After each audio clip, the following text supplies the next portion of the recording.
We're going to tell you who wins the 2024 Players Championship. We're going to predict the future right now.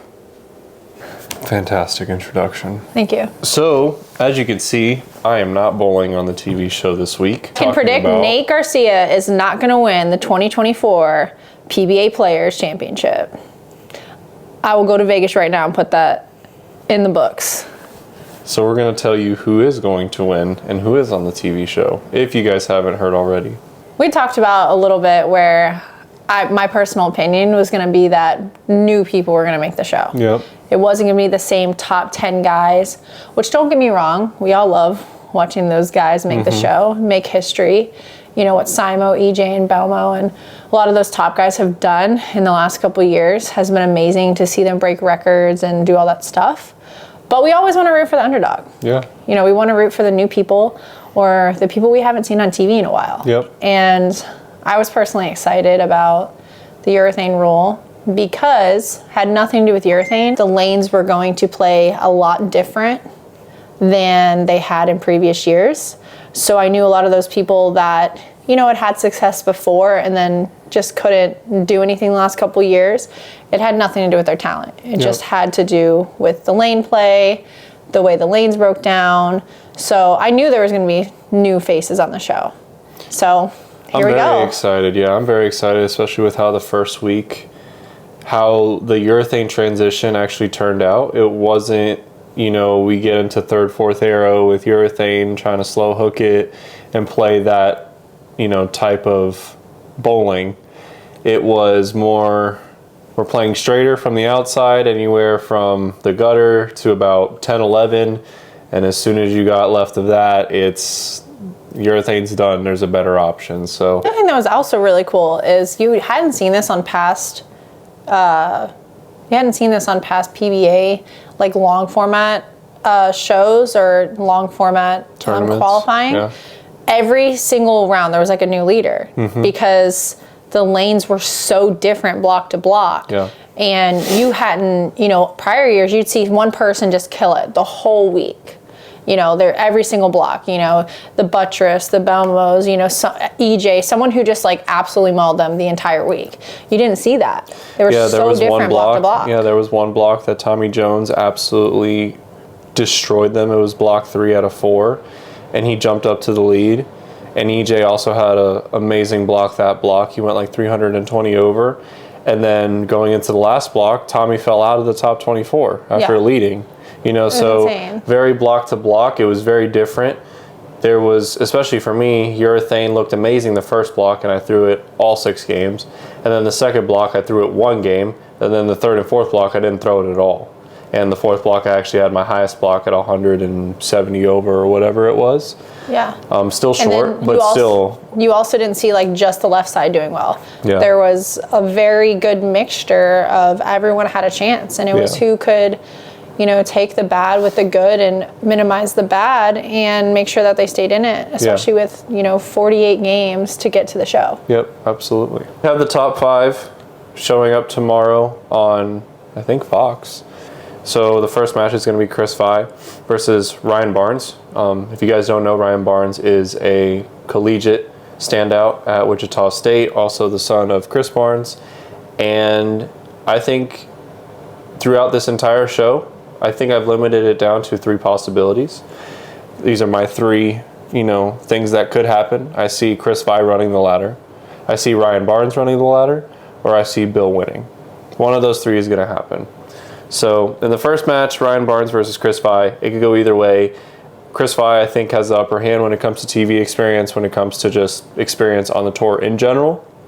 See, I think that Ryan's going to beat him just because I think from watching him, Nate bowled next to him all week, and he really did well in fresh. So I think starting, you know, I think him making the show in the first round was the best thing for him because he's going to get to see what fresh looks like, and he bowled well in fresh. So I think Chris is going to be the best test in his best advantage. So he's going to be able to gain some confidence on the part of the lane that he likes the best, which is hopefully he'll be able to play straight like he had the rest of the time. Yeah. It really depends on how they break it down in practice because that's something that we don't see. But if the lanes are broken down in Ryan's favor, I think he's going to do well. If Chris breaks them down in a way that Ryan hasn't seen them before, I think it weighs into Chris's advantage. But if I'm going with early predictions, I mean, I see the whole. I could see Ryan winning for sure. It's a toss-up. There's 3 possibilities, like I said. So just for me, it's not who I like better or whatever. It's simply the way I think the lanes are going to break down with the rest of the show. So I'm taking in consideration that we don't have an EJ or a Belmo at the top of the show. We have Smallwood, a lefty. Yeah. We don't have someone who's trashing the lanes in front of them. And by trashing it, I mean, those guys like to play inside. They're not going to stand on 15 with their feet and break it down like Chris or even Ryan would. So I think, and then having the lefty, and then obviously Bill, who likes to play straight, I just think that's really going to favor Ryan with him really realistically being one of the higher rev rates. Yeah. Because Chris is a two-hander, but I would say his rev rate's still a little bit lower than Ryan. So it's going to play a big advantage, I think, to Ryan having the highest rev rate on the show. For sure. And then the winner of that match obviously faces Nate Stuber. Now, Nate Stuber is a lefty. He's also another standout at St. Ambrose. He graduated some time ago, and he's been on the tour for, I would say, 2 years now. Really great dude. We've talked a lot. I'm happy for him. He made it out of the PTQ. He's into the show, which is awesome in itself. You didn't think about 2 PTQ guys on the show. Yeah, that's true. 2 of the people that made out of PTQ. That just shows you that the PTQ field is strong. So yeah. I'm really excited to see some guys from the PTQ making shows, just like they did last year with Frank and Justin Knowles. Gives you some hope. Yeah, it does. It does. I mean, going 500 over at a major, I guess, isn't enough. So we got to be better. So that match could be very interesting. Yeah, that could definitely go. That's the one where I'm like, I think it's a toss-up. I think it's a complete toss-up because you have someone who's on the left side and someone who's on the right. So if Nate can break down the lanes to his advantage and be able to stay in the same part of the lane realistically the whole entire TV show, he could have a good pop at winning, being the only lefty there. For him, it's really just going to come down to shot making. Mm-hmm. And depending on how different the lanes are for him on this TV show based on what he saw in qualifying. Yeah. I think it's the best thing for a TV show to have plenty of options because obviously there's things that play a factor that haven't played a factor in qualifying with, the TV lights, it being so hot.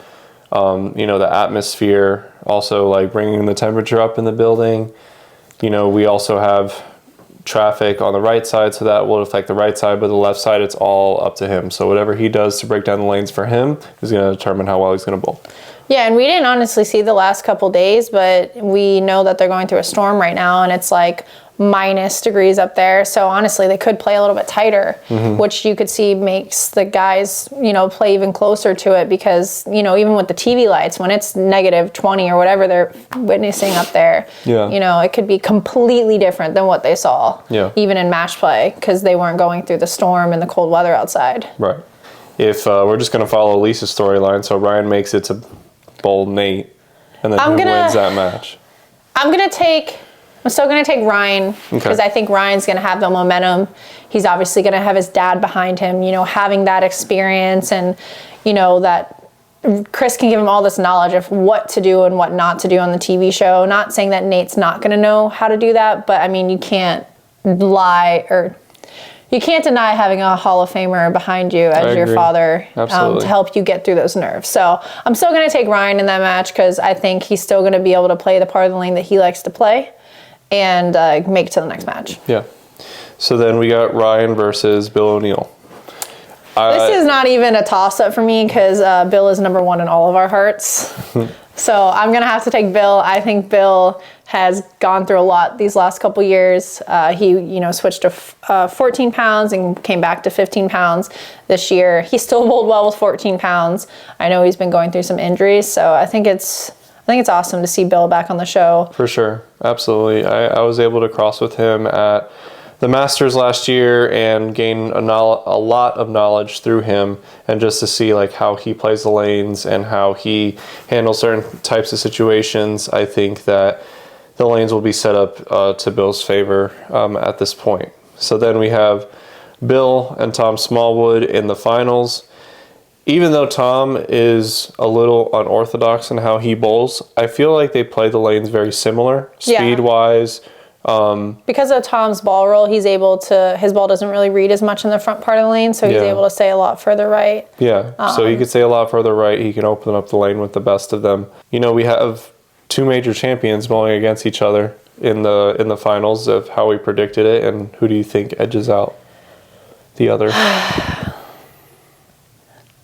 It's hard. See, this one's hard. This is why I said it's like you got some new people on here. And but what I mean by new is they're people that we've seen on shows, but they haven't been on shows in a while. I like Bill. Yeah, I mean, I still think obviously I'm gonna be honest. I'm rooting for Bill. I really want Bill to win. I think I think a lot of people will be happy to see Bill win. So I'm gonna go with Bill. I think with just my idea of how these 5 will break down the lanes in the experience, it's still going to come down to Bill. And I think obviously Tom Smallwood has been there, but Bill has still been there a little bit more and has that, you know, experience more winning. Obviously helps having Belmo as your partner too. So he's made a couple more TV shows to get that under his belt, and he's felt what that winning feeling feels like a little bit more. So he might be able to calm those nerves a little bit more when it comes to a pressure situation. Now, I do still think it's going to come down to the 10th frame. It's going to be high scoring. Sure.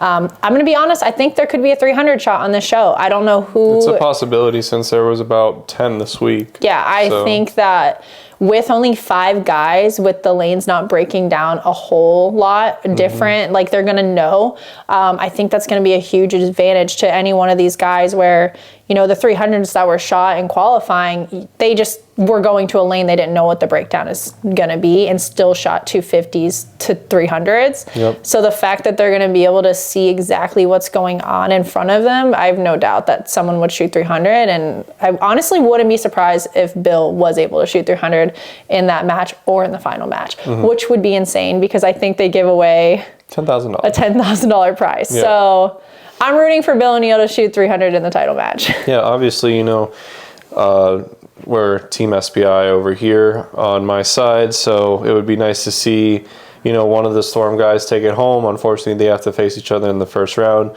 but if that doesn't happen, I hope Bill wins as well. Yeah, he can't deny his wife her favorite PBA bowler before she met her husband. That is true, and he's a really good dude, and like I said, I learned a lot from him, and just absorbing some knowledge from Bill and him passing on what he knows to me was pretty cool, especially in, you know, the midst of a tournament. I've crossed them several times, and what he's able to do on the lanes is incredible.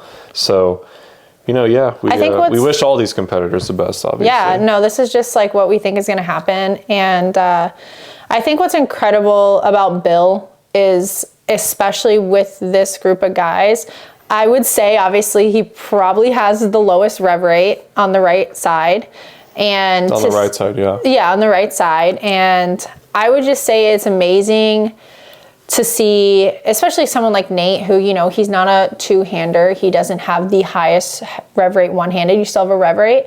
But to see someone like Bill, who just shows that pure shot making, you can still be relevant and stay in the game and just beat these guys who have enormous amounts of rev rate, it's honestly like, it's inspiring. So I like seeing someone like Bill, who back in the day was still able to win but still be successful now, just being a good shot maker and having a very simple traditional game and making it work. Yeah, absolutely. And I think, like we said at the beginning of the year, that shot making players were gonna start rising back to the top. Yeah. And you saw that within the top 24. You saw that within the Stepladder finals. You know, Chris Fye's a great shot maker. Ryan Barnes has definitely gotten a lot better. Bill O'Neill is obviously one of the best shot makers, and you know, Tom Smallwood, he takes a lot of great shots and he can perform under pressure when he needs it. You just see it with the Stepladder finals. Yeah, and then Nate, I don't know a lot about Nate, but I know like definitely when you're on the left side, a lot of people say the left is easy, but you have to be a good shot maker on the left side, because you saw some lefties struggle. You know, it's not that the left wasn't there, but it took the lefties that could make the shots. Because even if you don't have to move your feet all day, people are like, oh well, if you don't move your feet all day, you still have to make the shots. You still got to be able to perform. You have to go to different lanes and understand, you know, topography at that point, especially if you're not crossing with a ton of them. There was, I think, 2 or 3 lefties in the top 24, but still you have to manage that traffic. And, you know, there were pairs that were brutal on the left side. I was crossing with Kevin Williams and Kim Bolaby, and some of the pairs that they hit were brutal. Yeah. And it could have been nobody bowling there. Like, they could have had no lefties bowling on that pair.